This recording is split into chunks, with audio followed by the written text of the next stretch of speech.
Little girl thought about nourishing her masters. With a simple grab, she turned the phoenix into a small chicken. On her way down the mountain, she accidentally discovered many colorful mushrooms. Wanting to bring them back to show her masters proper respect, she cooked a pot of chicken and mushroom stew at home. When the two masters smelled the delicious aroma, they were deeply moved. But little did they know, after only a few sips, they both realized something was wrong. First, they felt dizzy and lightheaded, and then they started foaming at the mouth, collapsing unconscious. Luckily, the divine Dr. Master happened to return home just in time. He took a sniff of the mushroom soup and was shocked to find it contained poison. The senior master, seeing the chicken mushroom soup in the bowl, instantly realized something was wrong. He realized that the spirit beast phoenix he had raised had been cooked by the little girl in a single pot. Seeing the master's strange expressions, the little girl knew things were going badly. Without saying a word, she turned and ran. During her escape, she accidentally bumped into another master, knocking over a priceless vase worth millions of dollars. The five masters were thoroughly exhausted from dealing with the little girl's antics. They huddled together and agreed that if they kept the little troublemaker on the mountain, their lives would no longer be safe. After thinking it over, they all agreed to send the little girl down the mountain to find her biological parents. They took out a magazine and pointed to the couple on the cover, telling the little girl that her biological parents were destined to face a great disaster and that she needed to save them. They gave her a token and sent her to find them. As soon as the little girl came down the mountain, she saw the man from the magazine, her biological father. She immediately ran up to him, calling him daddy. The CEO was instantly terrified. Normally, women came to him trying to network, but now a child was calling him father. At this point, the bad woman recalled how years ago, she had secretly abandoned the CEO's girlfriend's child. Panicking, she quickly told the CEO that the little girl was just trying to use him for money. The little girl, hearing this, said that the bad woman carried a blood debt and would soon face misfortune. As soon as she spoke those words, the bad woman suddenly collapsed to the ground. This made the bad woman furious, and she angrily ordered the bodyguards to drive the little girl away. Just then, the CEO's fiancé arrived in time to stop her. The little girl immediately called out mommy when she saw her, which led the CEO to misunderstand. Thinking that his fiancé had secretly given birth to his child and was trying to use the child to gain status, the woman immediately mocked the CEO, saying that with him in his state, he could never have bothered such a cute little girl. Afterward, the little girl kicked the bad woman out, and took the CEO and the woman back to their home. Once inside, the CEO began coughing incessantly. The little girl immediately used her skills to calculate, discovering that the CEO wasn't naturally weak.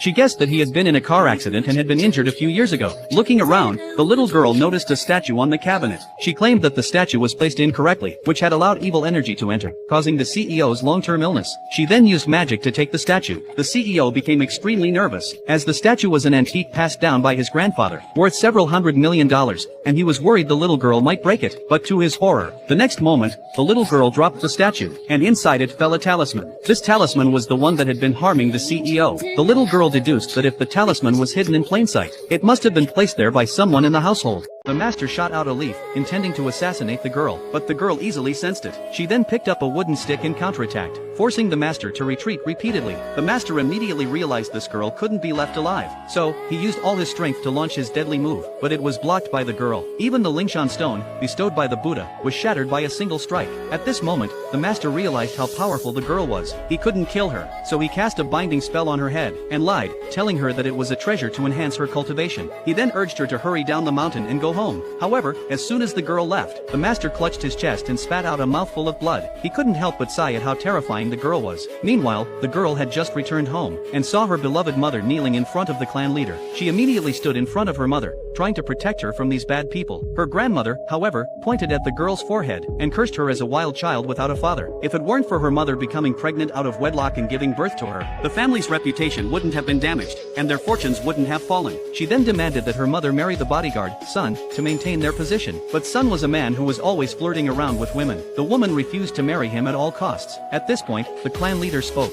Ever since he had developed a leg illness, the Zhao family had been suppressing theirs. He was unwilling to continue living in shame, so he needed the son's martial arts secrets to wipe away the disgrace. If her refused, he would have her daughter's hands and feet broken and feed her to the wolves. The woman panicked immediately. At this moment, the little girl was furious. She had never expected her elders to be so cruel. Just as she was about to lose control, a servant came in to report that the Grandmaster's confidant had arrived. The grandmother quickly pushed the mother and daughter out to avoid embarrassing the family. However, as they crossed paths with the Grandmaster's confidant, he thought the little girl's face resembled the Grandmaster's to some degree. Before he could think more about it, the grandmother hurriedly invited him inside. He had come to deliver the Grandmaster's message. He stated that a martial arts competition would be held in 3 days. The winner would become the Grandmaster's direct disciple. The grandmother was overjoyed. She told her son to work hard, as he was the only one left in the Chi family to participate. The confidant, however, furrowed his brow, and stated that everyone from the 6 major families must participate. This was because the Grandmaster was hosting the competition to find an extreme extraordinary talent, and that talent had shattered the Buddha's Lingshan stone. After the confidant finished speaking, he disappeared in front of the clan leader. Meanwhile, the mother and daughter had been locked in the firewood room. The grandmother came to inform them that the little girl must participate in the martial arts tournament. The mother was worried that her daughter, being so young, might be in life-threatening danger. But the grandmother's real goal was to have the little girl die, so she could marry the woman off to the bodyguard, son, and secure her son's future. The little girl,